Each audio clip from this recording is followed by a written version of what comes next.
Hello, and welcome to Your Recipe for Financial Success, partnered with the Money Compass Group.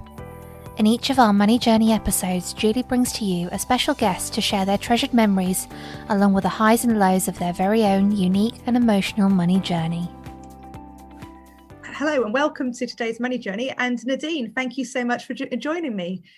Hi, Julie. Thank you so much for having me today. I'm really excited to be hearing all about your money journey. So to start us off, do you want to just tell the audience a little bit about yourself? Sure. So I was a midwife for almost 20 years, and I'm a mother of 4 daughters, and my husband has 3 children. So we did the step family blended of 7. And now I have a wellness practice where I really mentor and support and nourish women just to, live their life on fire and be filled with passion. So it's a little bit woo and it's a little bit normal. So a little bit of a combination of the two, woo and normal. I think I'm a bit woo adjacent, to be honest. I think it's kind of the phrase that it gets bandied around. So I'm intrigued, but I don't really know enough about it, I feel, to be woo, if that makes sense. Of course. So to start off, can you tell me what your earliest money memory is? It was really, I loved when you told me that you were going to ask me that in our email exchange, because I needed to sit with it for a little bit. And I realized that my very first money memory that is strong was my grandpa used to smoke cigarettes. And he used to give me $5, and I could walk to the corner store and buy him 2 packs of cigarettes. And I got to spend the rest of the money on whatever I wanted at the corner store. And I just thought this was the best thing ever. And I was probably 7, maybe 6 or 7. So I was little. But boy, that was exciting because I had all this free money. I was like, I can't believe I get all this free money to buy whatever crap I want. And there was no adults around to tell me what I could spend it on. I could get the biggest wad of gum if I wanted to, or the candy cigarettes. Do you guys have candy cigarettes in the UK when you were little? We used to, yes, absolutely. I remember candy cigarette. Yes, definitely. And they used to have like the paper around them as well. So it actually felt like, yeah, no, definitely. They're brilliant. Yeah. And so I would buy those, and I just thought I was so cool. So that was like a real moment of freedom and joy, just to have that kind of, opportunity to do what I wanted with my money, my grandpa's money, really. But oh, fantastic. So do you think the 7-year-old you always bought sweets with that money? Always. Every single time. I like it, definitely. Yeah. So I guess depending on how much money you had left over depends on how many sweets you could have. Exactly. Yeah. So, fantastic. Right. So I'm going to ask you to tell me about your money journey. So I'm going to let you tell your story in your own words. If you'd like to start from the beginning, really. Yeah. I grew up in a small town on the prairies in Canada. So it was very white, very middle class. And of course, you don't realize those things when you're growing up because you just think everybody's normal. It was kind of a very, just everybody was sort of the same. It was all pretty vanilla. And so I lived in a small town, maybe 30,000 people. And I just thought that our life was normal. I thought all my friends had probably about the same amount of money as we did. I never felt really rich, and I didn't feel very poor. I was the oldest of 3 kids. My mom stayed at home. My dad worked. So very traditional, kind of very Christian, very white, all of the stereotypes. I was it. I was living it. And I didn't realize that we had a little more money maybe than some families did until we bought a new home. I was going into grade 7, and there was quite a bit of buzz in my community about, wow, this house. But I just thought we were normal. So I look back and I have a fascination because I think my parents actually did a pretty good job of not having this kind of spoiled brat reality. My family owned a home in Hawaii. I thought everybody just got to go to Hawaii every once in a while. Everyone got vacations, right? And it didn't occur to me that that was like fancy or elaborate, right? My grandparents owned this home, and I would go 2-3 times a year. Our whole family would go. I just thought that was kind of normal. I just thought that was a normal middle class thing. And then I hit grade 7, and I realized that it was not normal middle class. And I had this real, And then I turned into a brat, Julie, so I was like, I remember my dad had this car. He bought this real fancy sports car and it had a computer in it. So let's put this into context. This is like 1987. Wow. And he had a computer in his car. Okay. He had the sports car that he drove to work. My dad was an entrepreneur. He owned his own business. It was very successful. Again, had no idea at the time. I just thought every dad went to work, And so I programmed in the computer, take Nadine shopping at my favorite boutique store every Saturday morning. That would pop up on my dad's computer. Well, being the only girl, right? Being the only daughter, you can imagine my dad did spoil me. So I ended up getting a spending account at this store. So I had X amount of dollars I could spend at the account. I just would charge it to my account. But, so it's funny because, from the outside looking in, everyone would have thought, wow, this is great. Look at your life. I was working. I worked part-time with my dad, and I actually ended up contracting to my dance instructor as a young girl. So I had these 2 full-time jobs, but my parents were giving me all kinds of spending money. Like I said, I had a spending account.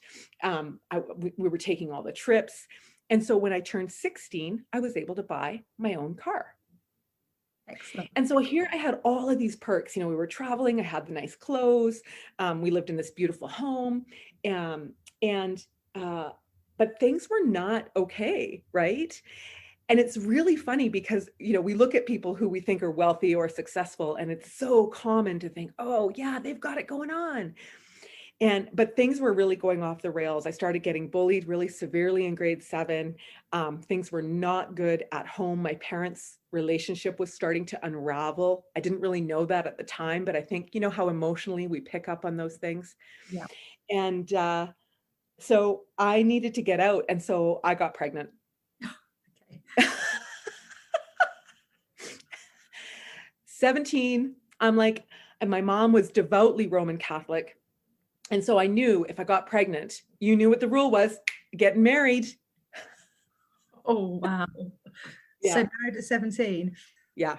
So married my boyfriend, he was a year ahead of me. So he was a smarty pants. So we went off to university. But again, this strange reinforcement of money and how we function with it. I had a lavish wedding, I don't know how much it cost. I have no idea. My parents paid. A lavish wedding, with the huge reception and the dance and the blah, blah, blah. Of course, we didn't really take a honeymoon. I think we went to the family reunion that year because I was pregnant. And my then husband was starting school, and we got a brand new car as a wedding gift. And so it was strange because we ended up just moving away to university. We were poor as church mice. And I use that term loosely because we were living on student loans. And yet we had a car that was paid for, the insurance was paid for, we had a gas card that we could use as much as we wanted. And we would drive home to our family every weekend, and they would feed us and fill us with food and, oh, here's some new clothes, or here's some, maybe you need stuff for the baby or whatever. So it felt like we were independent and responsible. I remember we used to eat out at McDonald's once a week. That was our big treat because that was all we could afford. But I look back at that now and I think the safety net we had was gigantic. There was no trouble here. So, and then that was hard. Yeah. What happened? Sorry, Julie, I interrupted you. No, you're fine. I was going to say, so what happened next, really? What's the next step? Well, so we have our baby and she is sick. So she needed surgery within 24 hours. So here we are, these 2 young, I was 17, he was 18, our baby is sick, she gets surgery, and we're just kind of troping along, but really, we're not happy. Things are not good. He's trying to live the university life. We end up having another baby together. And by the time that second baby was born, things were just awful. But in the meantime, I'd had sort of this rift with my family. So they were still supporting us and his family was supporting us, but it wasn't good. And so things were really bad. And that's when I really started to struggle. So I had these 2 little girls. I was a high school dropout, so I had no education. He was going to school. and things were getting bad. And I'm not sure, it's funny when I think back about this, because I'm like, I'm not sure what was happening with my family at that time, but for some reason, I really didn't think that I could talk to them about what was going on in the marriage. So I ended up spending a lot of time in women's shelters. I ended up spending a week at one of those kind of motel hotels that's sort of, $20 a day. I spent some time on and off social assistance, and the relationship was just falling apart. And my family was having their own troubles. My parents were now getting divorced. That was messy. I had 2 younger brothers, and I was alone. And so I was really functioning not well. And it was the first time that I actually experienced poverty.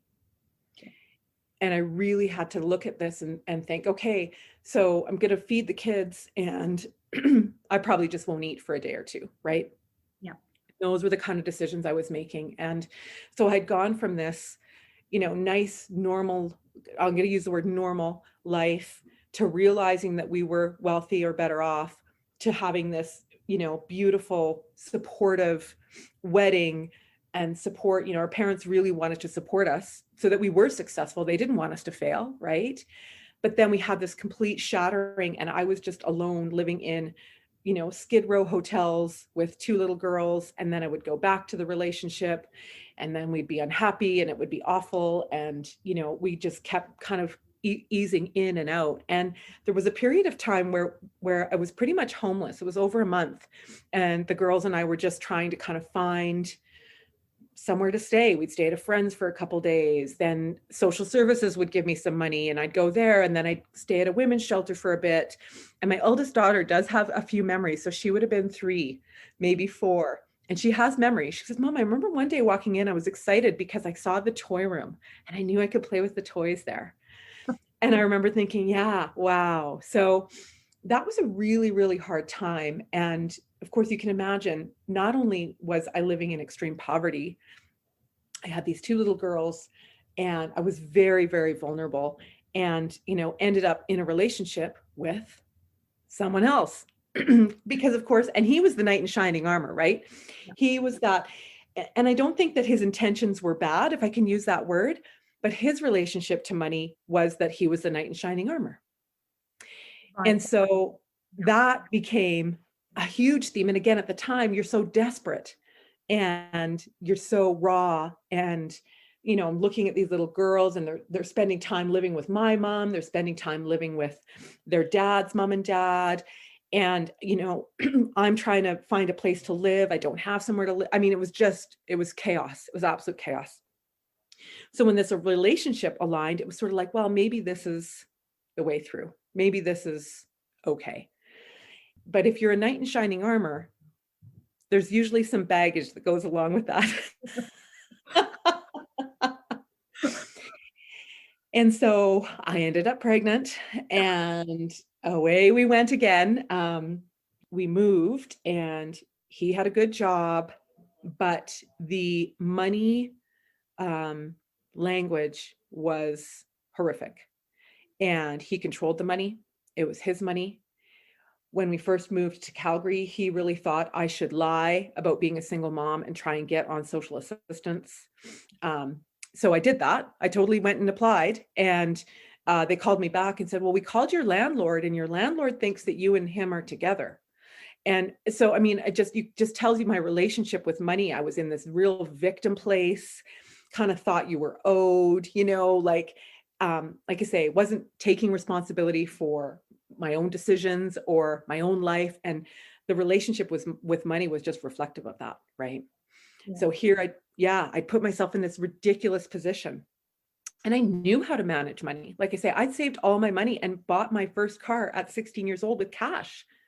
I bought a $15,000 car with cash in 1989. So I knew how to work with money. It wasn't that, but somehow something had got shifted in my brain, and my relationship to money was just growth.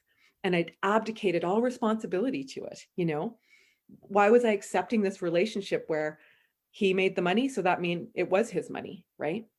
So I was really, really struggling in that dynamic. And that was when I started getting kind of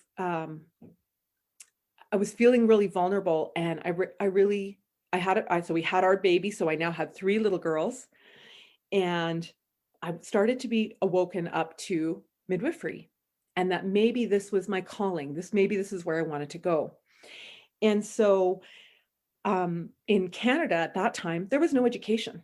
There was nowhere for me to go to school. Yeah.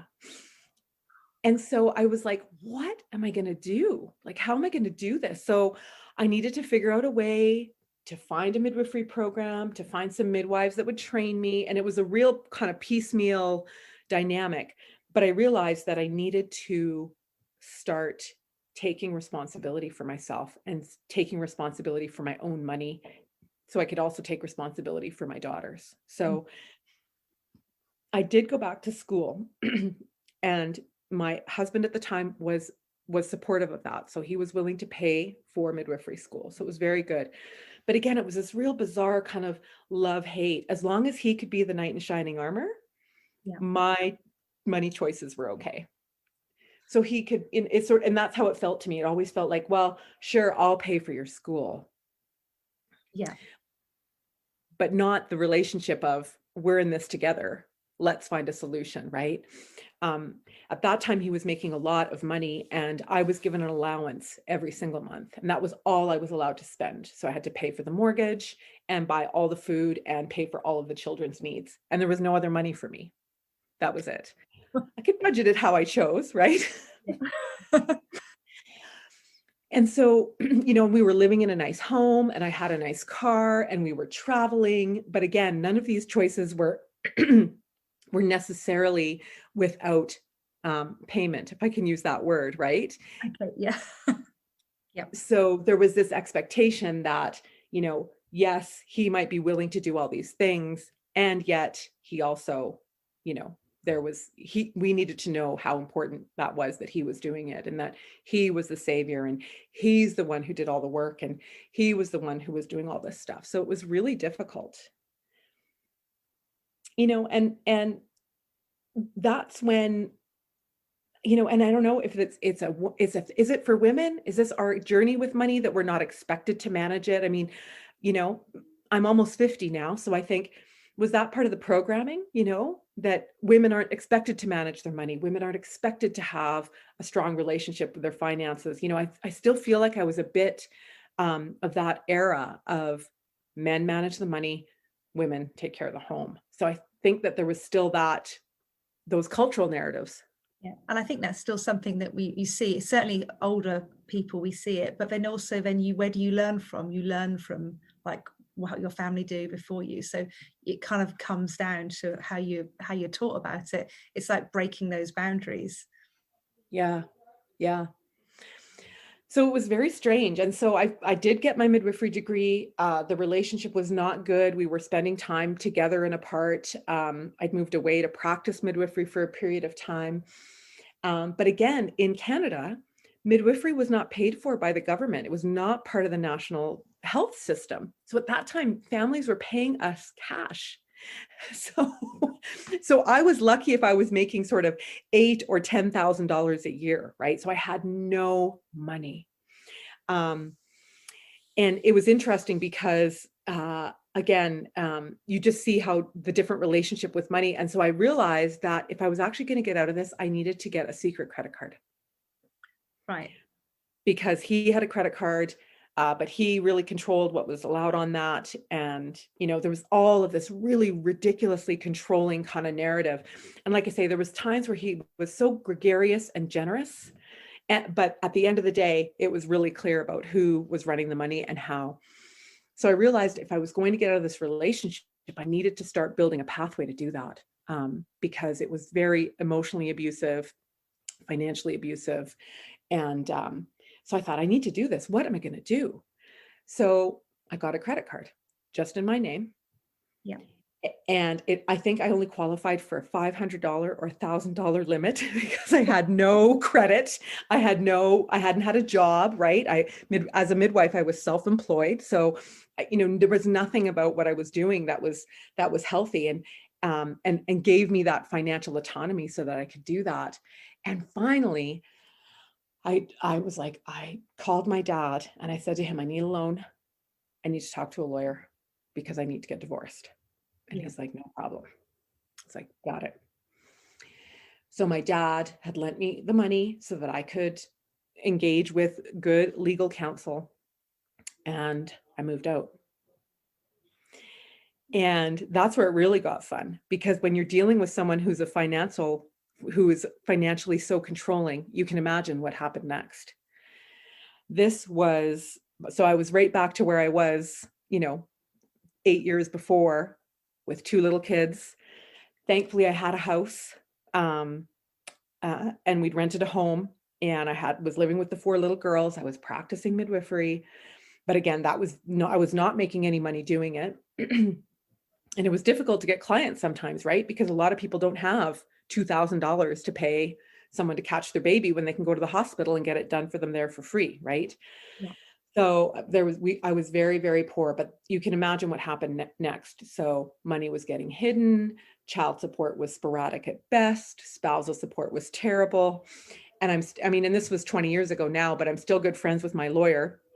And she says to me, that guy never did disclose his true financial situation. He lied, he stealed, he hid. And I said, yeah, he did. But I don't know why I was expecting anything different. He was doing it through the whole marriage. Why would I expect anything different? Why would I expect integrity? Yeah. Why would I expect being honest? And it didn't matter if he was hurting the kids, he didn't care.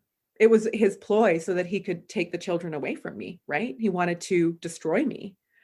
Yeah. Because if you're the knight in shining armor, you can't dare, unmask him for what someone might be. And so it was a huge learning lesson, because I just remember thinking to myself, look at what I've abdicated. Mm. Look at where I've placed myself. Look at where I'm teaching my kids. 4 daughters at this point, right? Yep. Oh, okay, great. This is a great example, right? And of course, it's a horrible example. Definitely. Yeah, no, absolutely. It's a really important way of looking at it as well.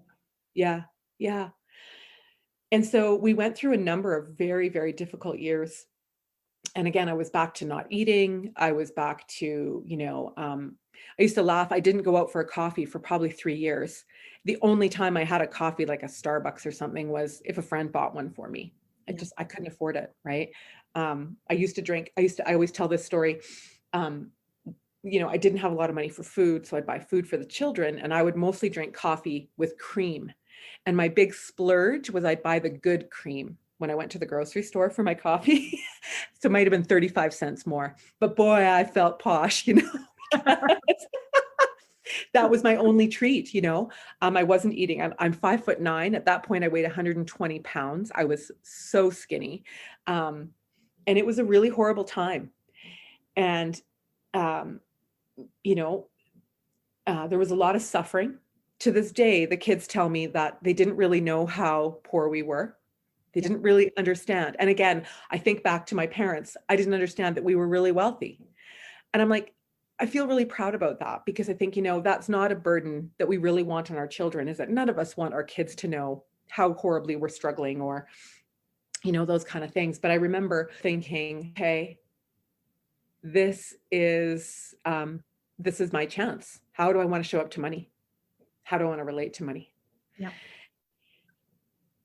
And it was hard. So at the same time, I'm single, I'm dealing with the kids, and I've met my husband, my now husband.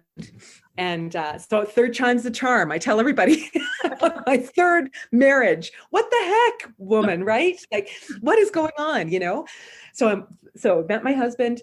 We're madly in love. I've got 4 kids. He's got 3. We kind of do the Brady Bunch thing, and we all move in together. But again, so now midwifery is just barely funded. He's working, I'm working, but we've got massive expenses. And so I'd said to him, look, I'm not actually doing this again. We need to be really clear about our agreement with money, our relationship to money, how we're going to show up to money. And we actually went to a lot of therapy and like marriage counseling to talk about how to actually, so again, third time getting married, first time going to marriage counseling, it's a really good choice, by the way. Yeah.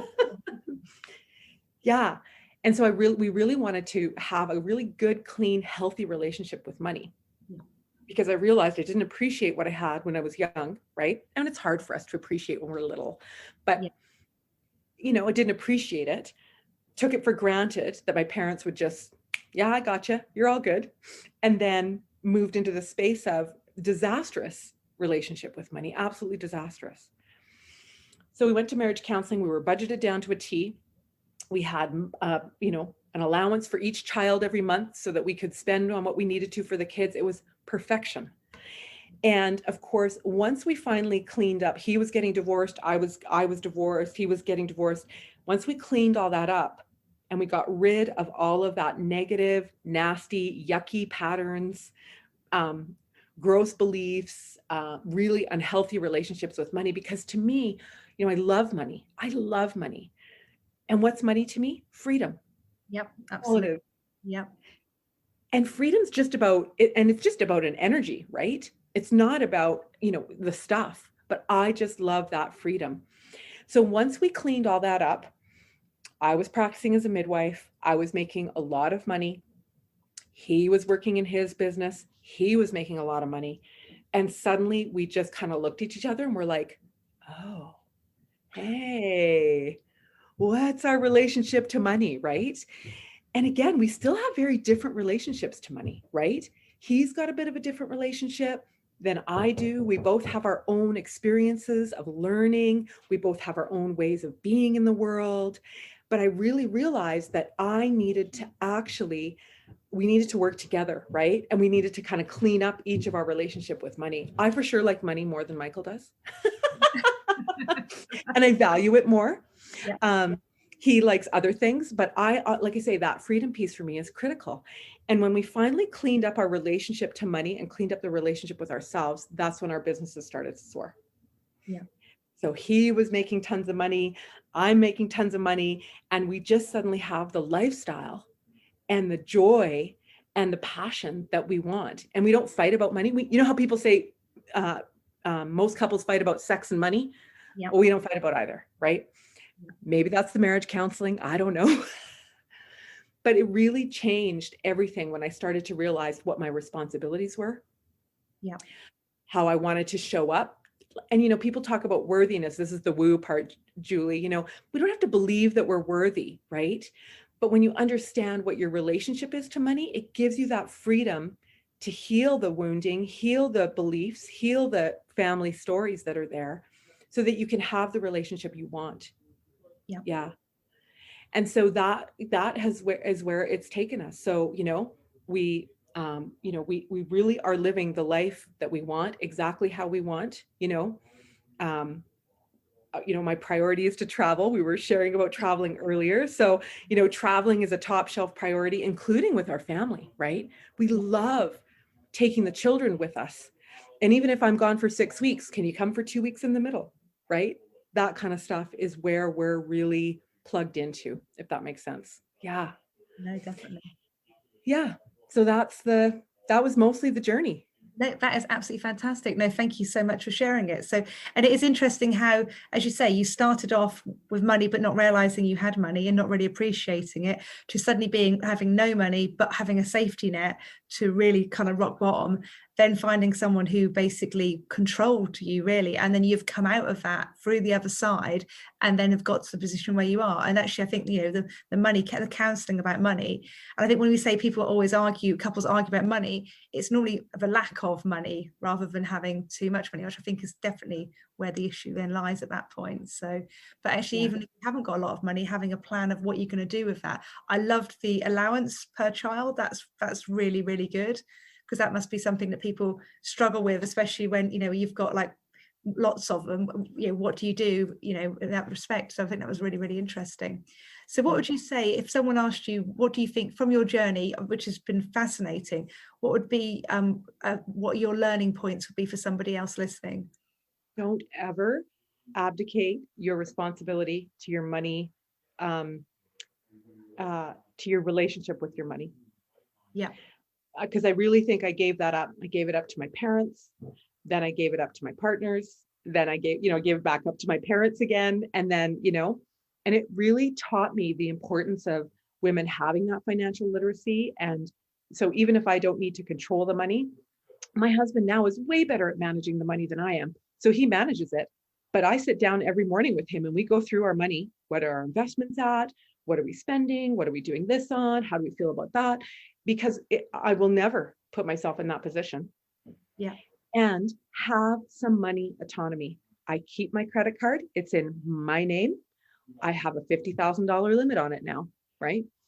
And if I call the bank and say I need it to be 75, they'll be like, okay, I'm going to keep that forever, because that's going to remind me that I cannot abdicate the relationship with money. Yeah, it's a long way from your £500 limit when you first got your first a few more zeros. A couple more zeros. Yeah, absolutely. No, that's fantastic. Yeah. No, but absolutely fantastic. That's a really interesting journey that you've had, and also the learning points that you've had throughout it have been fascinating. How you've made those changes, and that I think is a testament to you as a person, how you were strong enough to do that. So, absolutely fantastic. They're really, really good, especially with 4 children. And I'm guessing they weren't old, were they? So they were all under a certain age. So, yeah. They were little. Yeah, absolutely, very little. So no, definitely. So the other question I've got, obviously we talk about the money journey, and obviously we love travel and you love travel, which is also really important, which is like a definite plus point. What is your favorite holiday destination?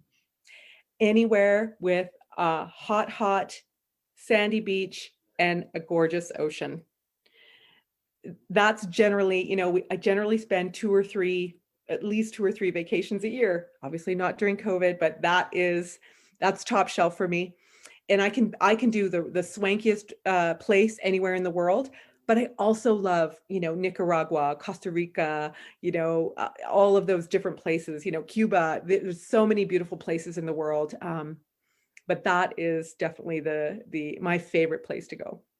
And do you still have the house in Hawaii? No. We again, back to the money journey, right? There was a crazy tax put in by the federal government.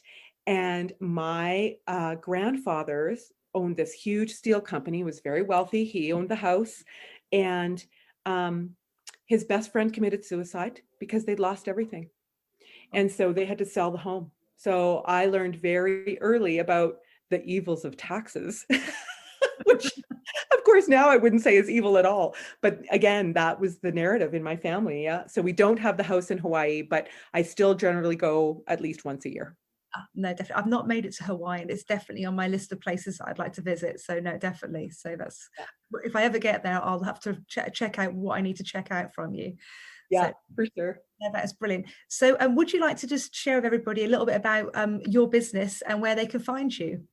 Sure. So, I like to teach wild women to live their life on fire. So that's what I do. And like I say, a little woo, and also very practical. So you can jump over into Facebook and check out my free group. It's Wild Woman Healing Circle. And that's on Facebook, or you can pop to my webpage. It's wildmedicinewoman.ca. That's what I do. Light people up and have all the good stuff. So thank you, Julie. Oh, no, that's absolutely fantastic. Thank you so much for joining me today. And I've really enjoyed listening to your journey, and I'm sure our listeners will as well. Thanks, Julie. If you've enjoyed today's podcast, you can head over to www.recipeforfinancialsuccess.co.uk, where you can find out more information about today's guest.